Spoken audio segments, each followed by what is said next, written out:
Welcome to the Kudo Nickel Cafe. So we have Anya Aston with us today with some amazing art. And have you ever been to the Kudo Nickel Cafe? No. Have you ever been to Normal Heights? Yeah. Okay. Like you knew about Normal Heights before. The reason we're called Live from Normal Heights is because it's in Normal Heights, but very few people in San Diego know where Normal Heights is. So it's kind of cool, and it's a funny name. Yeah. When I first heard of it, it was back in the 90s, and someone said, I live in Normal Heights. I'm like, where do you live? So, Anya, tell us about your life. Where are you from? I'm from Fallbrook, California. Fallbrook. A lot of horses? And a fields? lot of weird stuff out there. Yeah. A little weird town, has weird history. Did you go to school there? Yeah, I went to Fallbrook High, but I graduated from Escondido, like junior high school. My brother went there. Oh, nice. He graduated maybe 99. Oh, okay. Long time ago. So now we know how old she is. She's born in 99. What made you get into artwork? Well, I've always liked it. I always liked the abstract realm of things. It's where my mind has kind of always been since I was young.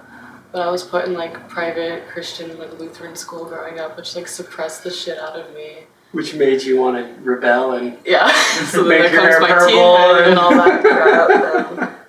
And I stopped listening to what people wanted me to do. I did my own thing. And I started about like my senior year of high school, so it's been like 3-4 years now. Oh wow. Are you going to school now? Are you in college or something? No, I just do my thing, my hustle. So she does amazing artwork, and we're going to look at individual ones. First we have, what is this little guy over here? It's actually going to be the top of the sculpture I have. It's like a double-sided like breast bust thing. It's like a mannequin kind of. I was going to make it like a triple head instead. It was on top, and the connection to the torso is kind of off, so I just ripped it off, and I'm going to do like 2 heads on the side, so it's like triple threat head. I don't know. That's so cool. Let me get a better look at it. It's the bottom. It's got a lot of colors. I like it. She reminds me of candy, kind of. Did you ever watch, what's his name, Andy Warhol doing painting? I think so. He did all the stuff, the throwing, the big canvases and throwing. Yeah. He did a lot of that. He did all kinds of stuff. I've seen like the famous spin art that one guy does. Yeah. Kylan Schaub. That's cool. You have a name for that one yet? No, not yet. I always forget to name them. I have a couple that are named, but most of them aren't named. That's cool. I mean, it's hard. You're doing so much artwork. After you used one name and then you got 4 more names you have to think of. It's kind of difficult. I usually name them if like something comes into my head and just repeats over and over again. Then I like to just name it that. But most of the time I don't get anything. Yeah, the nameless art guy. Show us one of these. You have 4 of them down here. Let's pick one. It's like one of my favorites. So, of like a... Wow, what made you think of those colors? Like, I was like really broke at the time, so I think that's all I had. the colors you had in your spectrum. So I just like we got some blues, we got some purples. Yeah, that's like, funny. There's a lot of oil paints in here, and like, cause I found like my friend gave me a bin of like oil paints, and they were like really old, so it's like chunky and like weird, and then I threw like water against it. The mask, where did you get the mask? Did you buy that somewhere, or did you make the mask? I just bought it like from Michael's. It's just like those plastic masks they have. Yeah, coloring mask. Yeah, and then I just like painted it on there and like glued it, and then I thought like I should just cut out the back. Yeah. Show the audience the back too, because it looks cool. You can wear it. You can carry the painting. This is so pretty cool. So we met Anya down in what's it called? The beach. Ocean Beach. Ocean Beach. Do you often go there? I used to go a lot last year, and then I stopped. And then I started to just go again. We finally got transportation, so before I would get rides or we'd transit and stuff like that.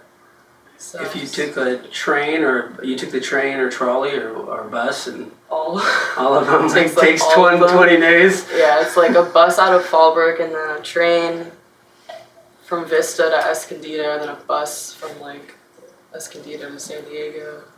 Wow. Trolleys around here and So how is it selling? Are people buying art now, or is it a lot of people are out of work? And Yeah, it's been slow. furloughed It's been pretty slow because of COVID. Yeah. I sold some art to someone I met on TikTok, which was funny. That's cool. So like that was cool, but yeah, that's about it. It's been kind of slow. I caught a lot of attention. That was like the first time I really set up the other day in a while, and I met you guys and some other people.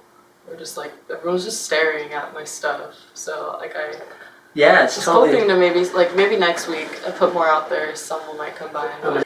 So this one has a big eye on it. I love that. I didn't know whether to put 2 or 1. No, it's cool with one. It's like that. It's like one eye is gouging out of his head. It's scary. It's scary. I like the little mirror you got here. Does this one have a name? Sometimes it feels like nothing is real. And it takes me back to like when you're like first born and you don't think in thought, but you just see an abstraction in your brain. Oh yeah. And so it's just kind of me not caring about like the normal and me just like pushing my face through chaos. Yeah. I don't really know. There's no name for it either. That's no name for that one. Let's see this one. Okay. And I'm going to ask my co-host to pick one, and we're going to ask you to give you us a great deal, and we're going to put it in our studio.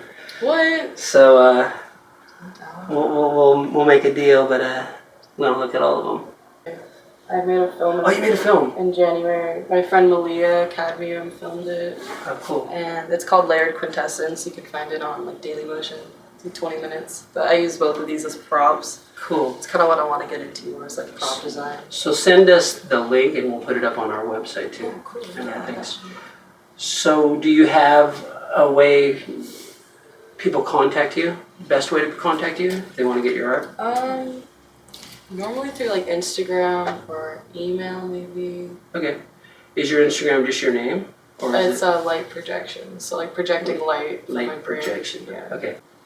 I like this one. I don't know if it's done because I kind of wanted to install some kind of LED inside of it. Oh, that'd be so cool. But like make it like a sensor so when you walk up to it, that's when the light like glows more as you approach it. But it glows really good in the black light.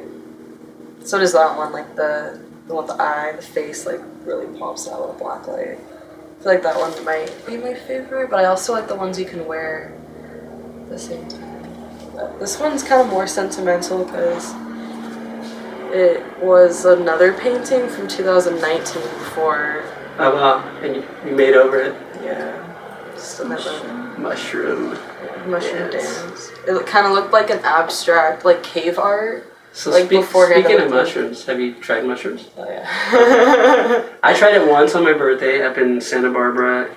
There's a beach called Halama Beach, and it was raining all the way up and raining all the way back, and we prayed for the rain to stop, and it just, around the peninsula, there was a circle of open clouds, and it was the most religious experience I ever had in my life. I was like, wow, we just really changed the weather and everything. That's really cool. So actually the funny thing is, we have 2 shows, so this is live from the Kudoneko Cafe, where the only thing we can do is drink wine or eat, but we have another show called In Bed with Tim Janakis. It's supposed to be a joke, funny name.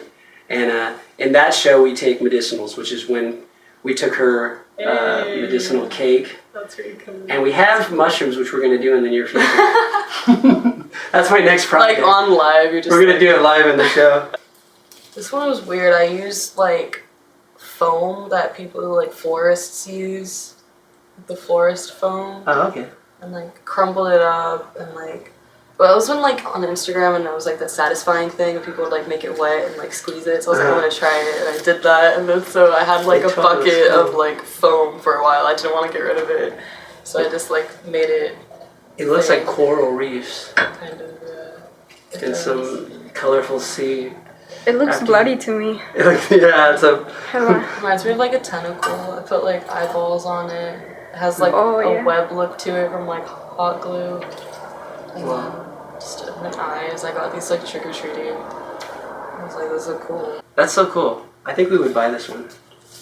I think it was it say on the Let's back see of what's it? on the back. Oh yeah, what's on the back? The monster is monster. alive within you. Oh yeah. I think it was I ghost or love something. that place. and it's just really trippy stuff. They're on YouTube still, but it's just like old CGI. It kind of reminds me of, it's a very surreal, and I don't know, I always feel like my brain is still like stuck at like the beginning of my life. Which is good. Yeah, like it's like the feeling of like where am I, what is going on, and nothing feels like actually real. And now everything even feels weirder. Yeah, so I kind of just in a like, little cage and. yeah, everything's kind of cagey. How do you feel art can contribute to society and people? I feel like it can awaken something in you that you never knew existed, like something dormant inside you, because I feel like every kid now, everyone is raised in a brainwashed, controlled way. Everyone, like literally everybody is controlled in some way, is brainwashed in some way. So like the art of creation kind of breaks out of the box. You're creating a new reality that never existed before. That's what I feel like with my music. Exactly, yeah, that's what I want to do, is create something completely different. I grew up in a very poor neighborhood, and it was very ugly because everything was run down, and so I started doing art because I wanted to create something that was beautiful, and as opposed to, I walk down the street, it's all slums. It was terrible. So I started going into my own world with art because I wanted to create really just something beautiful. And that's what I used art for, was kind of like healing for myself and make it another world that's not looking like what it was in the streets where I lived. How was in Fallbrook? It was kind of like more nature-y, so that's... It was nature-y. I had a very suppressed childhood, though. Yeah, my parents... Like, you got church school or what? Yeah, church school and school, stuff? that was bad. Wow. They, Was that a girls' school? No, it was like unisex. Oh, okay. But it's chapel every Wednesdays. Wow. I got out of that school in 5th grade, went to public school for 2 years, and then I went to a middle school. It was like an online academy in Escondido, and I was failing that because, I was diagnosed with ADHD when I was like 10, so I was like really bad at learning. So I was failing that, and they put me into another Lutheran school in Escondido because there was like no other schools I could go to, but they like made me memorize a hymn every week. And I was like, I'm not memorizing your fucking hymns. And they're like, well, no recess for you. And I was like, I don't care. What, do you want me to play on the playground? Like, I sit at the tree every day and like sleep and wish I wasn't here. Like, I don't care about your hymns. But you had to like participate in their Bible studies, and you can't even get to high school. Wow. I was like, I'm so glad.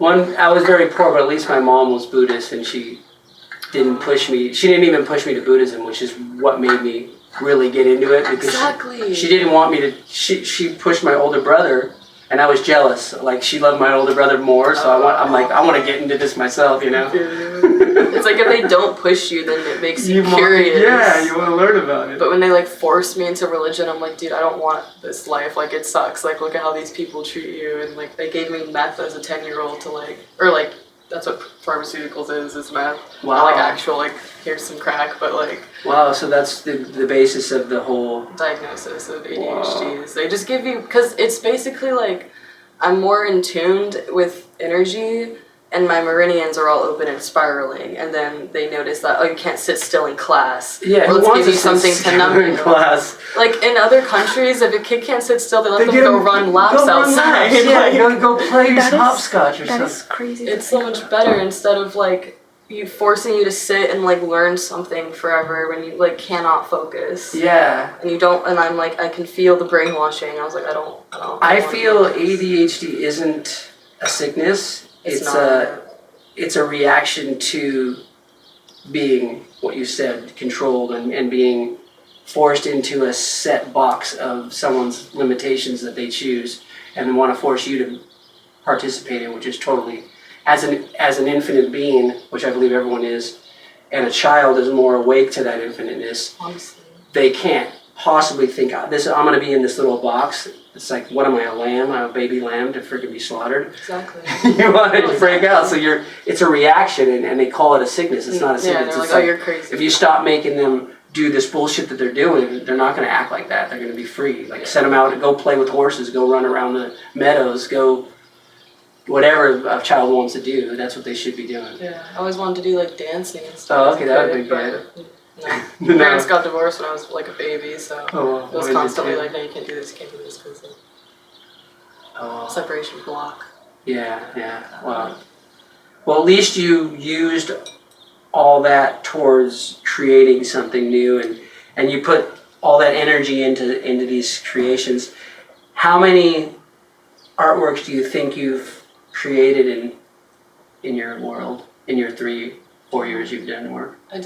When I started, I kind of like went into fluid art, but I did my own twist on it of fluid art, and I had a shit ton of pieces. Like when I started selling at Ocean Beach last year, I had a lot of pieces, and I think I sold like every single one except a couple. Cool. Like I think some of these I turned into different things because they just sat around, and I was like, well, that didn't sell. I might as well just do something else to it. You know, it doesn't. I look at it longer. I'm like, I can add another layer because there's always new layers to my being anyway. Yeah. And so I might as well just put one on a piece and put another one on. Doesn't really matter if it gets covered because I like the fact that you can feel that there's more in it.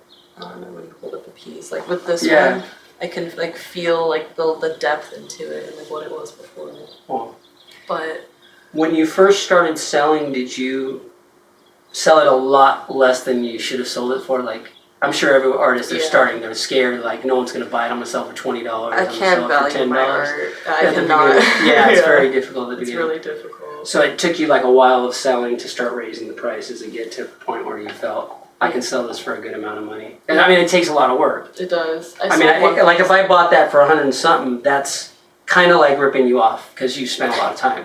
I know, it's like you could make this, I could make this $2,000, or I could make it like $20, or I could make it like 500 or 200. Like, you can always just add anything. Like I sold a piece that was kind of similar to one of these for 60, and then I sold another one that was similar to it for like 100. So it's just like the more I value my art, the more. And a professional artist from New York told me like you always need to value your art really, really high, or people like won't take you seriously if you put out a low number. They're gonna be like, oh, you don't value yourself, so we're not gonna value you either. When I moved to Japan, I was selling my CDs, and it had 18 songs, and most CDs in Japan have 5 to 8 songs only. Oh, okay. And mine had 18 songs, and I was selling it for $10 because in the U.S. people, no names, they always want to buy things for $5 to $10, and there they were like, you can't sell a CD for $10. No one's gonna buy it because they're gonna think it's shit.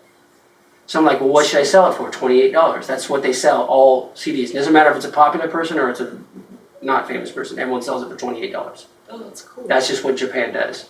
So I would, and with tax it comes out to $30. So I used to put signs, buy one CD, get one at half price. So actually this show, I want it to be more of a dialogue. Have you ever watched Joe Rogan's Experience? Yeah. Okay. So I want it to be more of a dialogue, not really an interview. So do you have any questions for me or for her or for the listeners or anything? What made you like start interviewing like people? The pandemic. Oh, really? So I had, as I said, first I had a podcast back in 2010 where I did for 1 year, every 2 weeks I did one, and the podcast I only put it up on audio things. It wasn't video, and I would interview people from all over the world on Skype, and I would just record it and put it up, and I would edit it and make it all perfect and put music and everything like that. It would, for 1 hour podcast, it would be like 4 hours of editing. I'm so sick of editing, so I started a radio show where it was live. And that was so nice because I never had to edit it. Just always saved it on the website after the radio's over and people could download it and I don't have to ever. So that's what I more wanted to do with this show, is totally unedited, just free form. I'm not going to give anyone questions in advance. I want it to be kind of like the Joe Rogan Experience. I really like that show. It's more raw. Yeah. And I really feel I want to connect with as many people in San Diego who are doing something creative or doing something to change the world in a better way, because we all need to team together to make this world work, and especially during this pandemic. And I really feel like when I go out to the beach and I see all these artists and all these people doing music and stuff, it really makes me feel, okay, these people aren't giving in to the hype of the media that you have to all sit in your house and freaking be depressed. And rot. Yeah, like what the fuck? How can you do that? I was going crazy. I have to. I never did it because I did door to door. I mean, I do what's it called, delivery. So oh, okay. I was working when the pandemic started. It's like the deliveries all took off. He did. We More were and doing more. deliveries together when it started. It was pretty fun. I hated being inside all the time. Yeah, I'm just in a car. Like I would spend about a half hour or an hour in my house or here, and I would just like, I can't do it. I'm going outside. I don't care if they arrest me. I'm putting on my mask, and I'm just going to drive around. And I started doing delivery. And I actually ran for Congress. I tried, and I got the paperwork in 15 days late. I didn't know the deadline, and I sent in all the paperwork, and they sent it back rejected. It said it's 15 days late. So I might run for Congress in the future.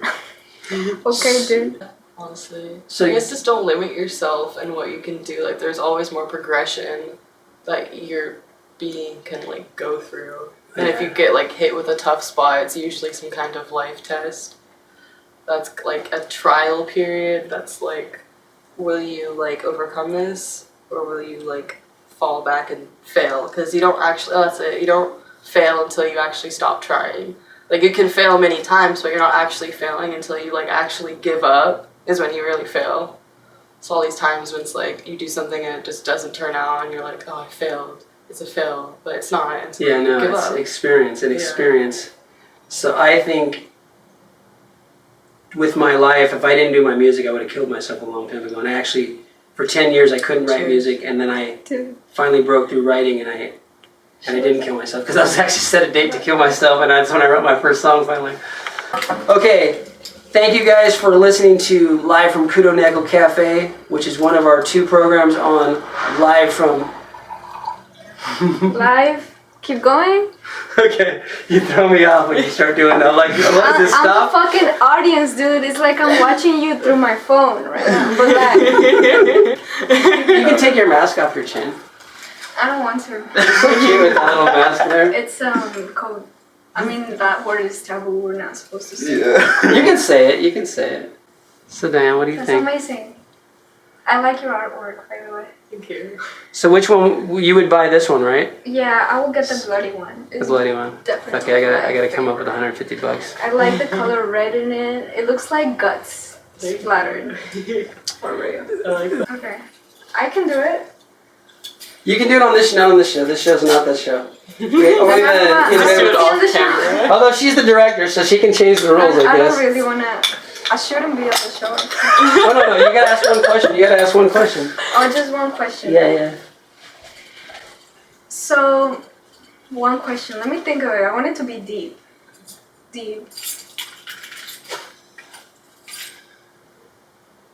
What is your favorite color? I love it. Mine's purple, by the way. I love purple too, but I don't know, like, I like color combinations, like the desert, how the tones of the orange and the yellow blend in with the sunset of the pink and like the Like purple. that really reddish Yeah. tone. Okay, the warm tone. Like Arizona, like Sedona kind of vibe, or like, and then like purple, like New Mexico, like desert. I Okay. don't know. I like that color combination, but I also love blue, and I love like forest green. It really depends on my mood. That was my question. Thank you for answering it. You're welcome. Cheers. The director took over the show. I love it. Oh, Nick, tell us a little about you. You live in Ramona too? I mean, in Fall Brook? So I'm from San Diego, California, National City, Yeah. up in the barrio. Born into a Haitian family. Haitian. Yeah. Wow. My mom was Mexican, but my dad, who was Haitian. But when I was being conceived, my dad just took over the role as my father. So it was a very interesting life being in Nashville City with a Haitian lifestyle, different things to eat and a different kind of mindset towards everything. So it was very interesting. I'm blind, but it's fine. I don't care. So how did you meet this lovely person? I met her when I was just going. She's like my cousin's best friend. Oh, wow. My cousin Jackie. And shout out to Jackie. We were just having a get together, and I met her in her backyard, just chilling, smoking, and there was a connection that was there already, but it took like a while for it to flourish, So we were friends for like a while, and then for like a year or two, and then we just connected for a moment, and then just time did its thing, and then it just connected right back to each other, and it was just we needed that time just so we could become like a better person for each other, I feel. But Do you do art too? I There's the potential. I have the potential to. I dip my toes in little areas of art, like digital art. I like to do some fashion stuff, like embroider or something, and maybe like some Photoshop. Painting sometimes here and there, but I'm not like the pro that I am wanting to be, but soon to be. You know, she inspires me a ton to like do a lot of more art, to jump on it. You know, Yeah. like when you guys met us in OB, that was like us dipping our toes into the business. You know, Cool. and doing that, we're like more inspired to do more things of art, different venues of art. Yeah. Like glasswork, we've been looking into to make like water pipes, and Oh, that'd be cool. yeah, we found we wanted to do some like cap designs with some hats that we found at a thrift store. Oh, that'd be cool. Yeah, and we just like just Ma- some fashion on the I side. want a hat that says "Make." What is that? What's that word? Make? America Great. No. make Do you think everything you've been through so far in life, through like the church, through the meth that your parents have given to you as a kid, through the people that you've met in your life, do you think that it's all worth it to express what you do now? Yeah, honestly. I mean, I've gone through some shit. Yeah. So like. And do you think it's possible that you could be doing what you do now if you didn't go through the shit? That's what I feel always like ask people. I couldn't. Yeah, I that's feel what like I I'd think. be suppressed. So you have to be appreciative for the bullshit crap that you went through. That Like, me too, as man. above, so below. You can't have Yeah. good without the bad. You can't do the light work without the shadow work. Yeah, I wouldn't have the connection what I have with people and the feeling of love and respect for people if I didn't go through shit with other people Yeah. and realize that that's you gotta forgive everyone and really know that was a journey for me to now be expressing my music with that. So that's who your art is such a gift to people because you went through that shit. Yeah. A lot of people are. Okay. Thanks for letting me answer the question. I think we're gonna wrap up the show. This has been really lovely. Thank you for coming over. Thank you. You're invited to come back and do the nighttime show for adults, and we do magic. We might do magic mushrooms, or we might do this. This is more for everyone. We don't do any medicinals on this part. Okay. But yeah. But we speak of them. We speak of Yeah. still exists in this dimension. Okay. Bye, everyone. Ooh, thank you. See you, Facebook people. Woo. See you, Instagram people. Love you all. Ending the show. Let's go. And. That was cool.